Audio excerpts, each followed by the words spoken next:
Salut, bonsoir à toutes et à tous. Bonsoir les youtubeurs, bonsoir les best youtubeurs. Je suis tout nouveau, donc je prends la peine de me présenter. Je suis Iska. J'espère que vous voyez bien sur mon bureau. Iska. Si vous voulez, je vous l'écris en grosso modo dans Notepad.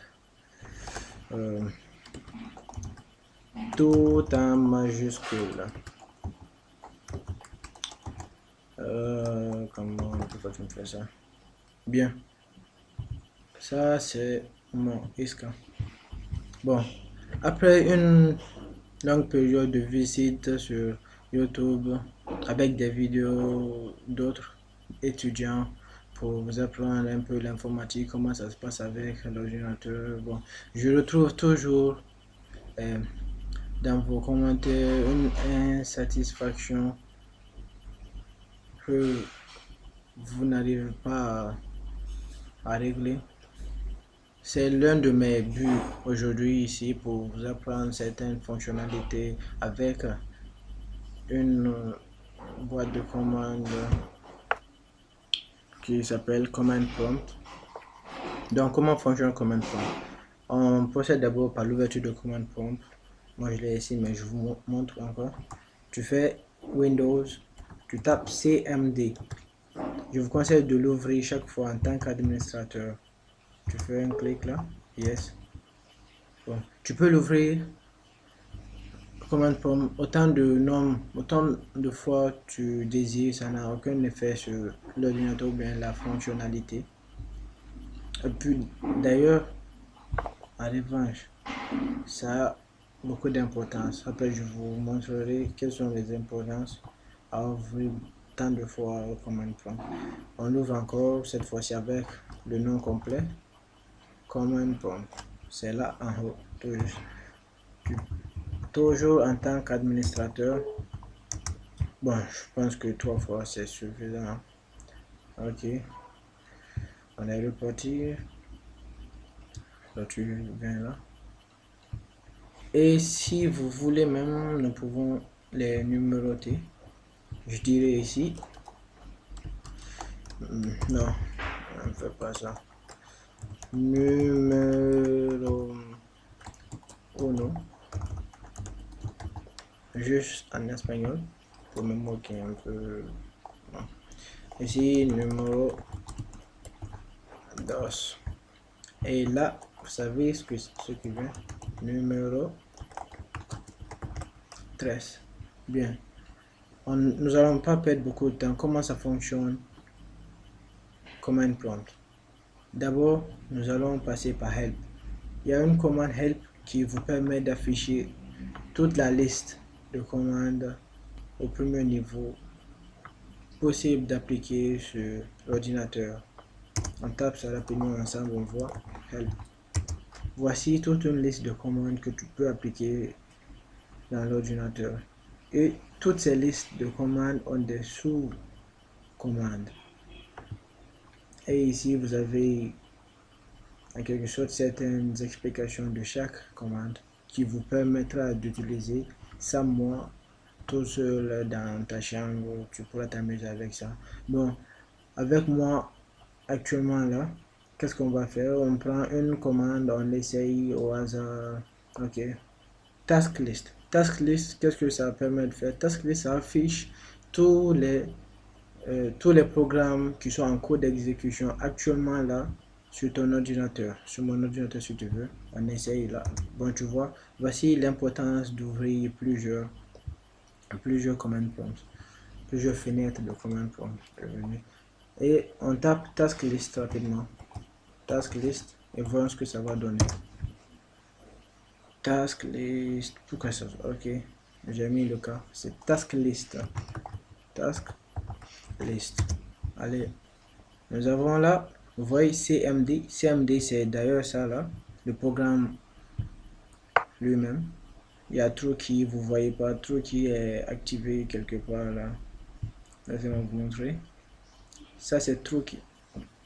Bon, il y a d'autres choses, tout ça c'est activé mais vous pouvez pas voir. Il y a task list, vous avez tout ça comme host. Notepad par exemple, voici Notepad ici. Et une autre commande aussi, task kill.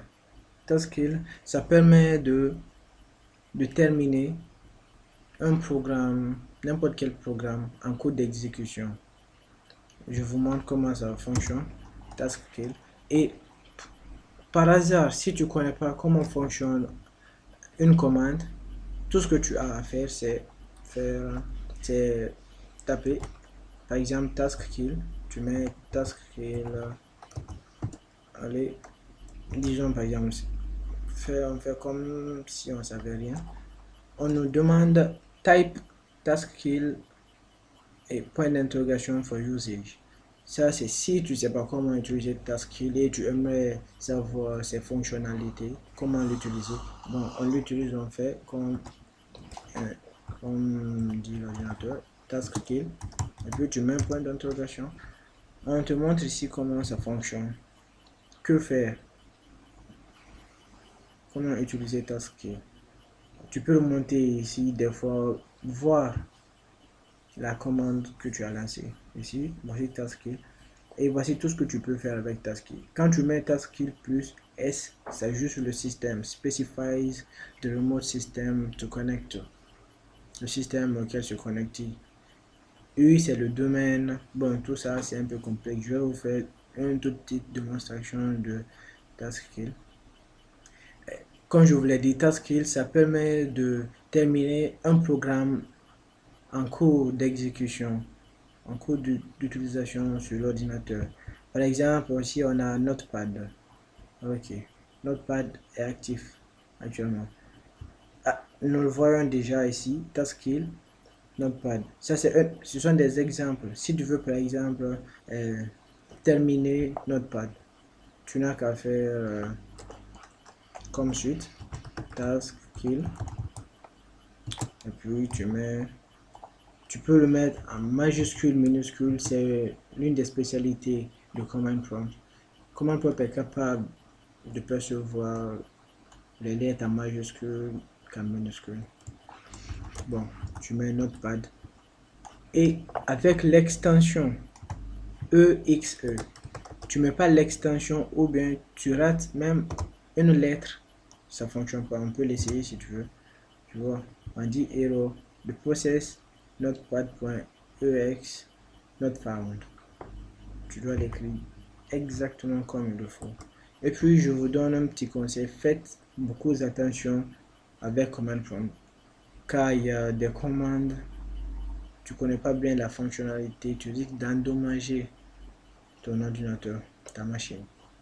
Bon, on essaye Notepad et on dit do you want to save changes to United, parce qu'on a déjà lancé une commande qui a pour but de supprimer Notepad, et Notepad à son tour te demande si tu as inscrit ou rédigé quelque chose dans Notepad que tu aimerais sauvegarder. Donc c'est le moment de sauvegarder, sinon moi je pars, bye bye, puisque ça en fait c'est pas trop important. On fait don't save et puis allez hop, Notepad disparaît. Bon, c'est en quelque sorte pour ne pas prolonger la première vidéo. J'espère que ça vous a tous plu. Si c'est le cas, vous n'avez qu'à faire un petit like et montrez-moi que vos doigts fonctionnent à merveille. Vous dites tout ce que vous pensez de la première vidéo et dites-moi qu'aimerez-vous que je fasse dans les prochaines vidéos. À vous de voir quoi. Je suis là pour vous. Vous me dites tout ce que vous voulez. Je fais une petite leçon. Je peux faire aussi en anglais pour ceux qui comprennent l'anglais si vous voulez. À vous de me dire quoi. Vous voulez quoi. Merci beaucoup. Hasta la próxima.